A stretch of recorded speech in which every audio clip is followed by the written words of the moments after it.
બિલકુલ. ઓવરઓલી ટકાવારીની વાત કરીએ તો ભારતમાં કેવી ટકાવારી પેટના કેન્સરને લગતી આપ જુઓ છો, ને સાથે મેલ ફિમેલ પણ બંને, એજ વાઇઝ પણ અને મેલ ફિમેલ? હવે ઓવરઓલ આપણે ઇન્ડિયામાં જે સિનારીઓ જોઈએ છે એમાં જે મોસ્ટ કોમન જે કેન્સર્સ છે એમાં આપણે કહ્યું કે પેટના જે કેન્સર્સ છે એ એમાં આંતરડાનું જે કેન્સર છે, મોટા આંતરડાનું, એ થર્ડ મોસ્ટ કોમન કેન્સર છે. પછી નેક્સ્ટમાં જોઈએ તો અન્નનળીનું કેન્સર એ એના પછીના નંબરે આવે છે. અને પેટના કેન્સર્સ કે આપણે જોઈએ કે એવરી 30% ઓફ ધ જે કેન્સર છે, એટલે 100માંથી 30 લોકોને પેટના કેન્સર્સ થતા હોય છે.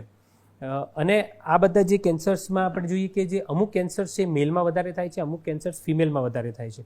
હવે ફિમેલ માટે જોઈએ તો પેટના રોગોમાં જનરલી ગોલબ્લેડરના કેન્સર્સ છે એ બધા ફિમેલમાં વધારે કોમનલી છે.